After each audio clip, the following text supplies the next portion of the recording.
Hello guys and welcome back to the channel. So recently I was watching YouTube as I normally do, and I came across a couple of MacBook Pro 2017 reviews, and I see a lot of comments asking like, well, why didn't they put a GTX 1070 in the MacBook in the comments, and I was kind of perplexed by that, because I thought people knew how laptops worked.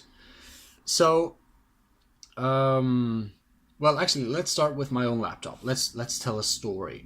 So I was doing a lot of BIOS modding on my laptop to have access to the voltage in the GPU, because I could manipulate the clocks with MSI Afterburner and all that, but I couldn't control the voltage. And as you know, overvolting and undervolting is a kind of key to the whole overclocking thing. So I reached a point where I was drawing 1.19 volts to the GPU, and it managed a stable 1400 megahertz, which was great. But it was more than the cooling system in my laptop could handle. So I put it down to 10.075 volts at 1290 megahertz. And that's what I'm currently doing, because that is what the cooling system in the laptop can handle. So even though it can go faster, it shouldn't, because it will just throttle out of control and down into the 1000 megahertz range, and I'm not really interested in that.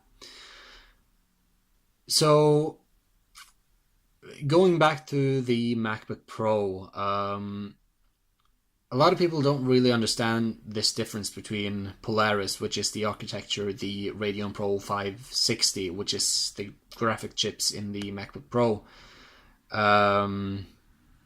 and Pascal. A lot of people don't get the differences between those two, because Polaris is way more voltage sensitive than Pascal. And it scales really well downwards, not really well upwards, which is where Pascal is kind of better. But downwards it scales really well. So the 580, which has performance comparable to a 1050 notebook version, is drawing around 35 watts in total. And as you know, watts is converted to heat. So the cooling system in the MacBook Pro has to dissipate 35 watts of heat. Conversely, the 1050 notebook version, which is the performance equivalent to the 580, is drawing about 50 watts, which is, well, my math isn't really good, but around 30% more watts. So that means that if Apple wanted to put a 1050 in there, they would have to have a 30% either larger or faster fan, or something to alleviate that heat, and that just isn't worth it based on the design language they're going for. On the other hand, a laptop that is a bit more bulky can certainly handle more heat, and so a 1050 or a Radeon Pro 560 doesn't really make sense, and so they put a 1070 in there, and that makes sense because that's what the notebook can handle.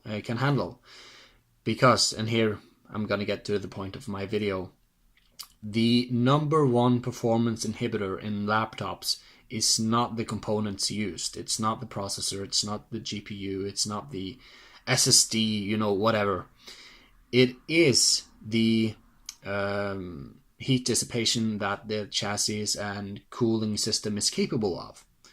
And so when you have a very thin, compact notebook or laptop that the MacBook Pro is, you should expect them to choose the best low voltage and low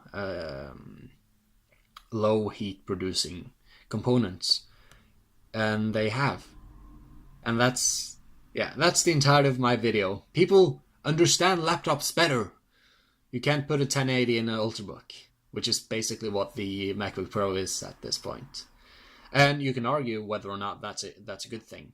I don't think it is, but you know, it's the way they went. Anyway, that's my video.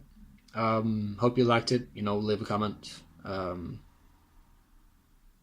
a good day.